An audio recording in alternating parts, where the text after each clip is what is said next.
Hey Sabres, we are on a virtual field trip here to visit lure manufacturer Bomb Squad Baits. These products are they first generation, or what would you consider them? Yeah, they'd be first gen. First generation baits. They're topwater musky baits, large freshwater predator fish, simulating anything that'll swim on top of the water. Muskrats. What else do they eat? A lot of ducks. Ducks. 2-year-old kids and younger usually. This is the 2-year-old kid with sunburn. Just kidding. What we're looking at here is from a wire perspective, from a wire handling and technique perspective.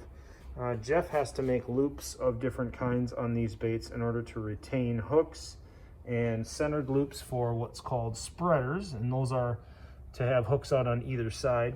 And we can see that we've got some raw materials that we are getting more familiar with here. Different wires. This is 059 or 59 thousandths stainless spring steel.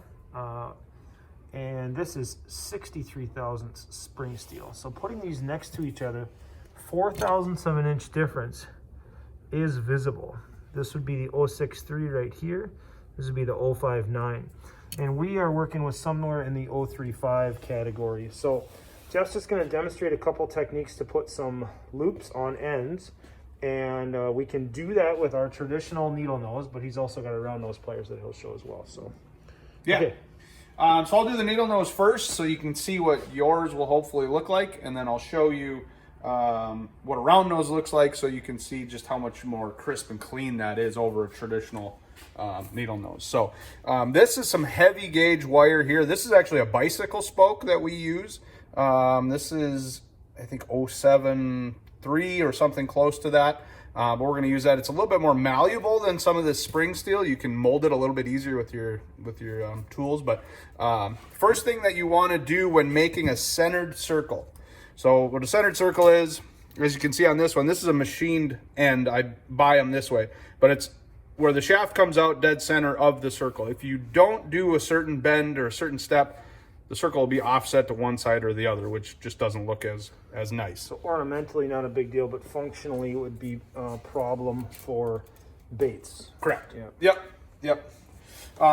So the first thing to do with your needle nose, the tips on needle noses are going to be a little bit bigger, so you guys are going to want to keep it as close to the edge as you can. Maybe put it in 1/8 to no more than 1/4 inch. If you go too far back, your loop's going to become gigantic. If that doesn't matter, it is a little bit easier to work with it deeper into the jaws. So to make that centered loop, what I want to do is hold it real tight, and perpendicular to the jaws. Yep. And I'll actually bend that wire back towards me at about a little bit less than a 90-degree angle. Probably in that 70 range. And you grab on top of it. So I was here below it, bent it back. And you let go and you come on top of it like that, trying to keep the same distance with your pliers. You then want to take that remaining wire, holding it very firm, because what's going to happen is as you apply force, it's going to want to twist this like that, spin. Okay. And your loop turns into garbage. So you really want to clamp down hard on that and hold it with this thicker wire. You'll be fine with your thinner wire. But hold that nice and firm and then just roll it right over the top, stopping just before you get parallel with the other side. So that's called an R bend. So that's about halfway home. So we started here, we moved up to here, bent it over the top.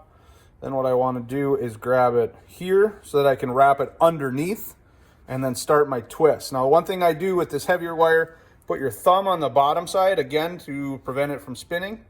And you take this piece and you pass it by. So you make a 90-degree angle.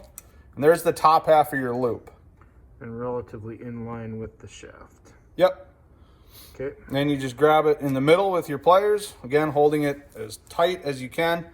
And just start spinning, putting pressure on the center piece of it, and just start spinning it across itself. So you're holding the wire the same every time and just reinserting it into the needle nose here. Yep. I do 180 twist, and then come into the other side. And then you start to see how that stacks up real nice and tight.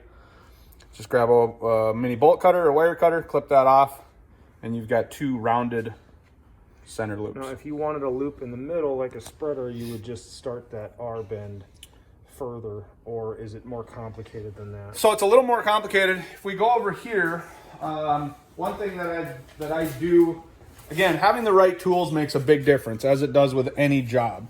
The big challenge is, how do you get the circle to end up perfectly centered in that wire?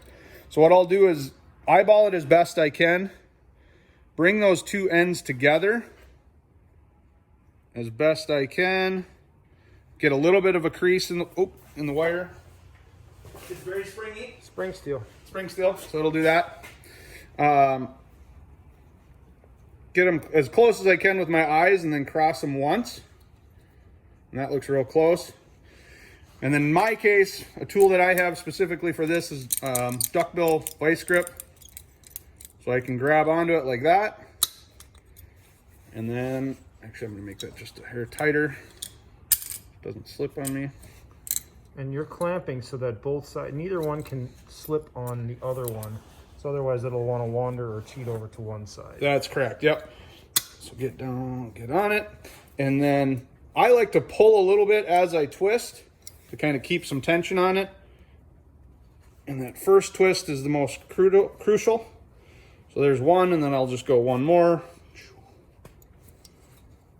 And then you can kind of straighten it out if it gets a little bit of a kink. But now you've got a loop in the center of that wire. So in the case of anything ornamental, if you wanted to hang something, you've got it quite symmetrical as can be without doing it mechanically. But you're still just using a visual eye never lies off of this pull point. Now, if we used lighter gauge wire, this stainless is very stiff, but if we use some of our lighter gauge coppers, they definitely achieve this without having to have a fixture like a vise anyway. So that is with the needle nose which we have available to us. So we're going to practice just putting some loops and ends. They allow us to tie together. They can be ornamental. Once we understand the concept of wire wrapping, we can take it further. We did mention that our round nose pliers will do a neater job of this.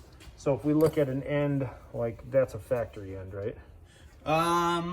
Yes. That's this end on the other side is done by This one is machine created.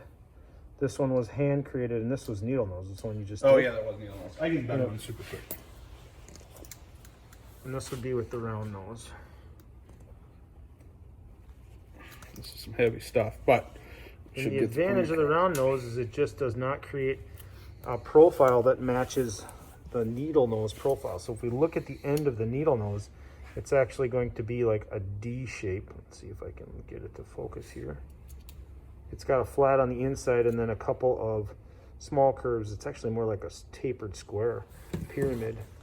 So right there on our round nose pliers, that's our loop that ends up really in line. And you're just going to wrap to finish it. What do you typically cut off with? Just a lineman's pliers? I've got a mini bolt cutter that I use. I believe it's actually in the house. I can look for it quick, but Just to get close to the end. yeah, get as close in as I possibly can. Okay. So definitely more on the practical side of wire forming and wrapping.